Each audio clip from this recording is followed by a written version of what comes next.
1990 թվականներ, բոլորս էլ հիշում ենք այդ տարիները, լույս չկար, վառարանի շուրջ հավաքված ամեն մեկս մի զբաղմունք էինք գտնում կրճատելու համար երկար երեկոները։ Ես այդ տարին պատրաստվում էի բուհ ընդունվել, լամպի լույսի տակ կարդում էի հանձնարարված գրականությունը։ Ծնողներս լուռ նստում էին, որ չխանգարեին ինձ։ Իրենք արդեն տարիքն առած էին ու քանի որ լամպի լույսը աղոտ էր, դժվարանում էին իրենք էլ գիրք կարդալ։ Մի օր հայրս ասաց. «Աղջիկ ջան, ինչ ես կարդում, բարձր կարդա, մենք էլ լսենք»։ Ես այդ պահին միայն հասկացա, թե ոնց են ձանձրանում ծնողներս այդ խլացնող ու ճնշող լռությունից։ Նայեցի գրքիս Արիստոտելի պոետիկան էի կարդում։ Մտածեցի, ինչի պիտի հետաքրքրի դա իրենց։ Հարցրեցի. «Ինչ կուզեք կարդամ»։ Մայրս միանգամից ասաց Համո Սահյանի բանաստեղծությունները կարդա։ Մեր հսկա գրադարանում Սահյանի բոլոր հրատարակությունները կային։ Ընտրեցի առաջին պատահած ժողովածուն ու սկսեցի հերթով կարդալ։ Այսպես մի ամբողջ ձմեռ։ Ծնողներիս նախընտրած հեղինակներն էին Թումանյանը, Իսահակյանը, բայց ամենաշատը Համո Սահյանը։ Հաջորդ տարի ընդունվեցի ինստիտուտ, առաջին կուրսեի, 1991 էր, երբ մեր կուրսի ղեկավարը Լևոն Հախվերդյանը մի օր ասաց. «Հաջորդ շաբաթ պատրաստվեք, գնալու ենք Համո Սահյանից տուն հյուր։ Ամեն մեկդ մի բանաստեղծություն սովորեք, հարցեր մտածեք, որ հետաքրքիր անցնի»։ Ես հիշում եմ, թե մայրս որքան էր ուրախացել, ոնց էր հուզվում, որ ես տեսնելու եմ, հանդիպելու եմ, առավել ևս հյուրընկալվելու եմ իր սիրելի բանաստեղծի տանը։ Ես էլ էի ոգևորված, գնացինք, Տերյան փողոցի վրա էին ապրում։ Առաջին տպավորությունս զարմանքն էր։ Համո Սահյանը ոչ արտաքինով, ոչ իր պահվածքով բացարձակ նման չէր իմ կարդացած բանաստեղծությունների երևակայած հեղինակին։ Մեր առջև համեստագույն մի մարդ էր եւ արտաքնով եւ պահելաձևով, քչախոս, կարծես թե մի քիչ ամաչկոտ, բայց պարզ ու հասարակ։ Դեռ նոր կյանք մտնող պոետների ու արվեստագետների մասին միանգամայն այլ կարծիք ունեցողներիս համար անսպասելի էր, որ մեր իմացած նուրբ քնարական բանաստեղծությունների հեղինակը մերպես մեր ծնողների, մեր պապերի, մեր հարևանների պես սովորական մարդ է։ Անսովորը, յուրօրինակը, տարբերվողը, յուրահատուկը հետո երևաց, երբ մի քիչ բացվեց։ Սիսյանից բերած քաշածողին էլ նպաստեց, որ սակավախոսությունը կոտրվի։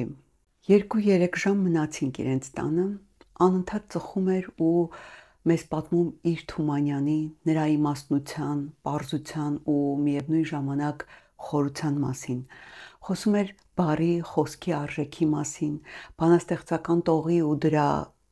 ոչ սովորական կառուցվածքի մասին, պատմում էր բնության հանդեպ իր անսովոր սիրո մասին, արվեստի պատճառած հույզերի, հույսերի ու լույսի մասին։ Հայ գրականությունից սահուն անցում էր, կատարում համաշխարհայինին, գտնում կապեր, ընդհանրություններ։ Խոսում էր պարզ, առանց ավելորդ ճոռոմ բառերի ու խուճուճ մտքերի, իր պոեզիայի պես պարզ էր, իմաստուն ու շատ սրտամոտ։ Մեր այդ հանդիպման ժամանակ մի բան ամենաշատն է տպավորվել իմ մեջ։ Հիմա լավ չեմ հիշում մանրամասները, դե 35 տարի է արդեն անցել, պատմում էր, որ հանդիպել է Չարենցին։ Չեմ հիշում, թե ինչպես, ինչ պայմաններում, բայց մի բան շատ լավ էր տպավորվել։ Սահյանը հիացած աչքերով ասում էր. «Շատ գեղեցիկ մարդ էր Չարենցը»։ Անկեղծ զարմացել էի, միշտ հակառակն է ասվում, եւ ի վերջո Չարենցի նկարներն էլ գեղեցիկ տղամարդու մասին չեն։ Կարծում եմ Սահյանն էլ մերպես խոսել էր Չարենցի հետ ու նրա խոսքից, մտածողությունից ազդված իր աչքերում ձևավորվել էր գեղեցիկ մարդը։ Ես էլ երբ տուն եկա ու մայրս հարցրեց. «Դե պատմիր, ինչ խոսեցիք, ինչ արեցիք, ինչպիսին էր Համո Սահյանը»։ Ես էլ մորս հիացած ասացի. «Շատ գեղեցիկ մարդ էր Համո Սահյանը»։ Թե ինչով էր գեղեցիկ ու հատկապես ինչն էր գեղեցկացնում մեր սիրելի բանաստեղծին, կպատմեմ քիչ անց, իսկ մինչ այդ ուզում եմ հիշեցնել ալիքին բաժանորդագրվելու, տեսանյութերը հավանելու, մեկնաբանություններ գրելու եւ հնարավորության դեպքում ալիքին նյութապես աջակցելու մասին։ Հիշեցնեմ, որ ալիքը գործում է բացառապես ձեր բարոյական եւ նյութական աջակցության շնորհիվ, ինչի համար անչափ շնորհակալ եմ եւ շատ զգացված։ Եվ այսպես 1914 թվականի ապրիլի 14-ին Սիսիանի շրջանի Լոր գյուղում ծնվեց Հմայակ Սահակի Գրիգորյանը։ Տարիներ անց Հմայակը դարձավ Համո, իսկ հոր Սահակ անվան առաջին վանկը դարձավ իր ազգանվան սկիզբը։ Սահյանի հայրը Սահակը իրպես համեստ, հավասարակշռված մարդ էր։ Մորը վաղ հասակում էր կորցրել ու մոր հանդեպ սերը, նրա կորուստն ու բացակայությունը բազմիցս արտահայտվել են Սահյանի պոեզիայում։ Մայրիկ ինձ հաճախ ապտակում էիր սխալիս համար եւ սաստում էիր, որ լաց չլինեմ։ Բայց ցաված տեղս համբուրում էիր եւ իմ փոխարեն ինձանից թաքուն լաց էիր լինում։ Ախ, վերջին անգամ չեմ իմանում, որ սխալիս համար ինձ ապտակեցիր կորուստով քո մեծ։ Էլ սաստող չեղավ, որ լաց չլինեմ, եւ ցաված տեղս համբուրող չեղավ, եւ իմ փոխարեն իմ ցավն զգացող ու լացող չեղավ։ Ինչ անեմ, մայրիկ։ Սահյանի մանկության տարիները համընկել են Առաջին հանրապետության հոկտեմբերյան հեղափոխության խորհրդային կարգերի հաստատման ժամանակահատվածի հետ։ Բնականաբար ծանր, դժվար տարիներ, սով, զրկանքներ։ 5-ից 6 տարեկանից Սահյանը գառնարած էր, հորն էր օգնում դաշտում, խոտ էր հնձում, կալսում։ Այս շրջանի հետ կապված Համո Սահյանի քույրը մի հուշ ունի, որը որքան անգամ կարդամ, այդքան անգամ էլ հուզվում եմ, ինչպես առաջին անգամ կարդալիս։ Համո Սահյանի քույրը Հասմիկը պատմում է. 1920-ական թվականներն էին։ Ծնողներս գնացել էին Սար խոթնձի։ Երեխեքս տանն էինք մնացել։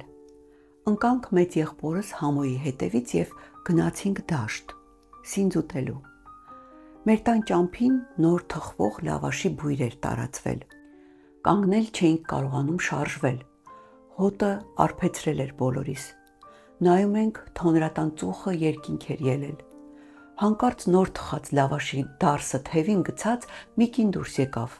պարավ հացթուխներ։ Տեսնելով սովահար փոքրիկներիս կանգնած իր կողմը նայելիս, երևի մեզ խղճալով 2 լավաշ տվեց։ Սոված էինք, բայց Համոն չթողեց, որ ուտենք, ասեց մենք սինձ կուտենք, պահենք մեր հորն ու մոր համար։ Չկերանք, պահեցինք մինչև հայրս ու մայրս եկան։ Լավաշը Համոն ծոցից հանեց, տվեց իրենց։ Ասին դուք կերել եք, ասինք չէ։ Մայրս ու հայրս լաց եղան։ Համոն այս պատմությունը ամեն անգամ պատմելիս լաց էր լինում։ Մի օր էլ արդեն 70 տարեկան էր, ասաց Հասմիկ, այն 2 լավաշն արեց, որ ես բանաստեղծ դարձա։ Սահյանի քույրն իր հուշերում բոլոր պատմությունների մեջ շեշտում է եղբոր մեծին հարգելու ու կարևորելու ունակությունը։ Նա ասում է, եղբայրս շատ էր սիրում պապիս տատիս։ Մեր գերդաստանում ընդունված էր ավագությունը։ Տան գլխավորին բոլորս էինք սիրում ու ենթարկվում։ Մեր տանը հայրս, պապիցս հետո Աստված էր։ Նրա ամեն մի խոսքը ճշմարտություն եւ սրբություն էր։ Սահյանն էլ հիշում է, թե ինչպես էին բոլորով հացի նստում ու սպասում մինչև պապը գործը վերջացներ ու գար։ Նա ասում է, կար հարգանք միմյանց միջև, ակնածանք տոհմի մեծերի հանդեպ ու նրանց օրինակը, որով սնուցում էր մեր հոգին։ Այս երևույթը, այս մտածողությունն ու ապրելակերպը բանաստեղծական ձև ու բովանդակություն է ստացել Սահյանի իրիկնահացում։ Օրը մթնեց, ժամն է արդեն իրիկնահացի։ Տխրությունս կամաց փոխվում է լացի։ Իջնում էին խոհուն, խոնար դեզերի ուսին մի կաթնահունց երկնակամար, մի ծերատ լուսին։ Մեկը մեկից ամաչելով եւ զուսպ եւ հավաք, նստում էին մերոնք կարգով, կրտսեր ու ավակ։ Նստում էին եւ սպասում մինչև պապը գար։ Մինչև բակում ծաղիկ եզան զանգը ծլնգար։ Պապը գալիս սուփրի գլխին նստում էր շուքով եւ լցվում էր տունը դաշտի բույր ու շշուկով, ու երբ տատս ձեռքն էր առնում շերեփը իր հին, գդալները բնազդաբար աղմկում էին, թանապուրի տաք գոլորշին գերանին առնում եւ սյունն ի վար գլոր ուլունք էր դառնում։ Վայելում էր տաք թանապուր, լավաշ ու սամիտ, աշխատավոր մի գերդաստան, պարս ու միամիտ։ Հիմա այդ մեծ գերդաստանից ոչ մեկը չկա, ես եմ մնում լոկ իբրև հուշ և իբրև վկա։ Օրը մթնեց, ժամն է արդեն իրի գնահացի,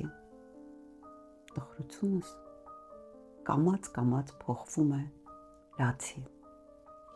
Համոսայանը նախնական կրթություն ստացել էր այն դպրոցում, որտեղ ժամանակին դասավանդել էր Աքսել Բակունցը։ Չէր տեսել Բակունցին, բայց նրա գրականությունն անշուշտ իր ազդեցությունը գործել էր Սահյանի պոեզիայի վրա։ Գյուղի դպրոցից հետո Համոսայանը տեղափոխվել էր Բաքու, ուսումը շարունակելու այնտեղ,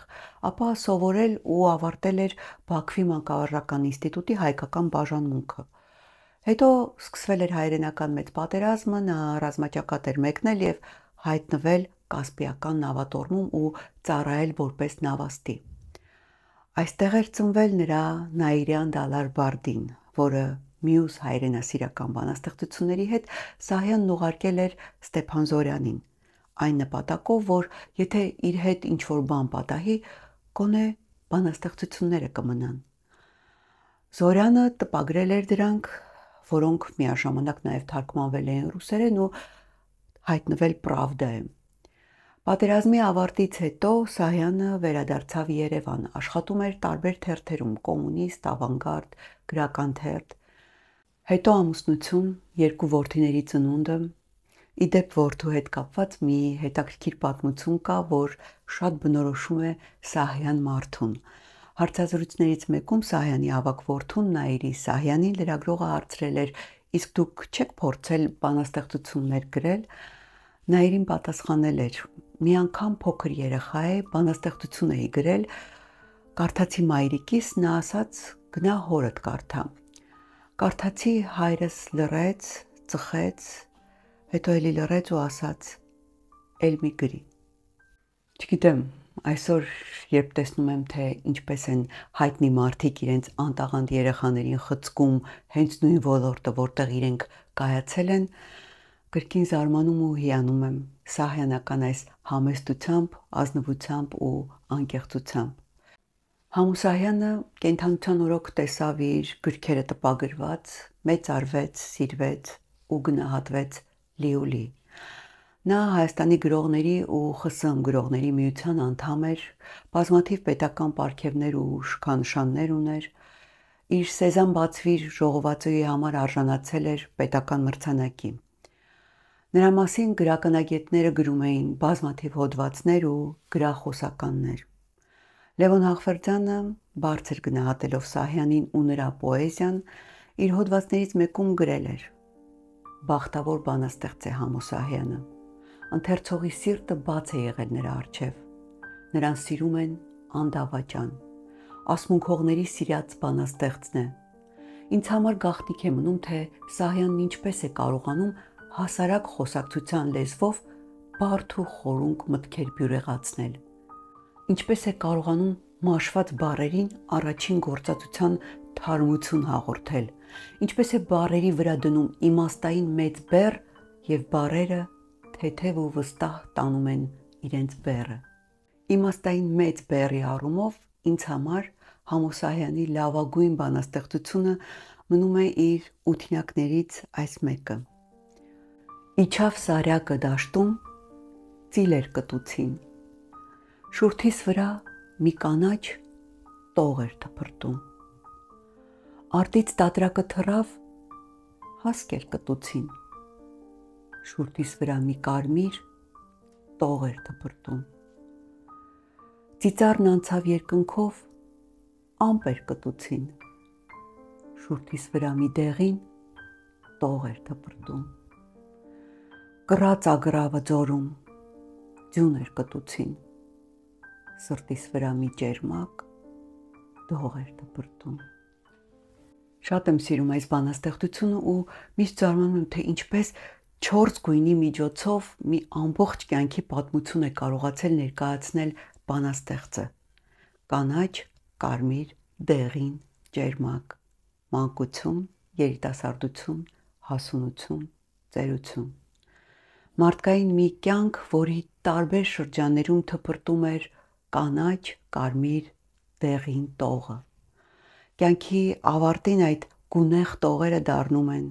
ջերմակ դող։ Համո Սահյանի ջերմակ դողը թպրտած 1993-ին, մահից առաջ նա գնացել էր գյուղ, պատմում է քույրը Հասմիկը։ Վերջին անգամ, որ լորից գալուց ճամփեցի, ասեց Հասմիկ, կարող էլ չկարողանամ լոր գալ, մեր հոր դուռը փակ չթողես, մեկ-մեկ գնա դուռը բաց արա, մեր հոր Սահակի ու Խաչի պապի ականջը ձենի ա լինելու, ձեն տուր, կարոտ չթողես։ Ոտերիս, կռներիս զարկեցի, լացս դրի ասի, համո, հաշվի ինձ արդեն թաղեցիր, Խաչի պապոնց ծուխը դու ես, քվերքիդ գլուխը մի կտրիր։ Համոս երեսը թաքցրեց վզի շալի մեջ, դուրս եկավ։ Ես էլ մինչև մեքենան շարժվելը ծնկներիս տալով հետևից ընկած։ Համո Սահյանը մահացավ 79 տարեկանում։ Նրա կյանքի վերջին օրվա մասին հուշ ունի Հովհաննես Այվազյանը։ Նա հիշում է, որ վերջին օրը դեռ քննարկում էր հրատարակության պատրաստվող գրքի վերնագիրը։ Այվազյանը գրում է. Գրքիս վերնագիրը քարե պատարագ, երկու բառերն էլ շեշտեց հատ-հատ։ Վերջին օրերը վերնագրի վրա էր տանջվում ու ամենալավը չէր գտնում։ Ահա, վերջին ժամերին քարե պատարագ։ Մինչև վերջին պահը միտքը պարզ, մինչև վերջին պահը բանաստեղծ, մինչև վերջին պահը ստեղծագործության մեջ, մինչև վերջին պահը անտրտունջ։ Կողքի պատշգամբից Տիգրան Մանսուրյանի կինոերաժշտության հնչյունները լսեցինք։ Կինը Սվետան միացրեց ռադիոն։ Մանսուրյանի հնչյունները ողողեցին Համո Սահյանին։ Ժամը 20:30 էր։ Ներս եկավ Համո Սահյանի ավագ որդին Նաիրին։ Ներքին տառապանքը թաքցրած ասաց. հայրիկը քնել է, հանգիստ թողեք, թող քնի, սենյակից դուրս եկեք բոլորդ։ Վերջին անգամ ձեռքս դրի Համո Սահյանի ոտքին, տպավորությունս նույնն էր, սառչում եմ։ Վերջին հրաժեշտի հպումն էր։ Վերցրեցի Սվետայի տված Համո Սահյանի վերջին տուփ ծխախոտը, որպես հիշատակ։ Իմ գնալուց հետո շնչել էր եւս 3 ժամ 10 րոպե, առանց գիտակցությունը կորցնելու։ Բայց այլևս չէր խոսել։ Համո Սահյանը մահացավ 1993 թվականի հուլիսի 17-ին։ Մահից տարիներ առաջ նա գրել էր. Իմ մահով ոչինչ չի փոխվի կյանքում։ Ու չի պակասի աշխարհում ոչինչ։ Մի լույս կմարի 5-րդ հարկում, կմտնեն մի պահ աչքերը քո ջինջ։ Բայց հավքերն էլի հարավ կչվեն, մանուկներն էլի կխաղան բակում։ Կանաչներն էլի ցողով կթրջվեն, ծաղիկներն էլի կշնչեն մարգում։ Կվառվի լույսը 5-րդ հարկում, կժպտան նորից աչքերը քո ջինջ։ Իմ մահով ոչինչ չի փոխվի կյանքում եւ չի պակասի աշխարհում ոչինչ։ Համո Սահյանին հուղարկավորեցին Կոմիտասի անվան Պանթեոնում։ Մենք ընտանիքով գնացել էինք թաղմանը, հիշում եմ, Պանթեոնում մայրս լաց էր լինում։ Տուն վերադառնալիս հարցրեցի, ինչու ես այդքան շատ սիրում Սահյանին։ Մայրս ասաց, Համո Սահյանն իր բանաստեղծություններով զրուցում է ինձ հետ։ Ինձ պատմում է իմ մասին։ մերոնց մասին, իմ ապրած կյանքի մասին։ Ապրիլի 14-ը Համոսահյանի ծննդյան օրն է։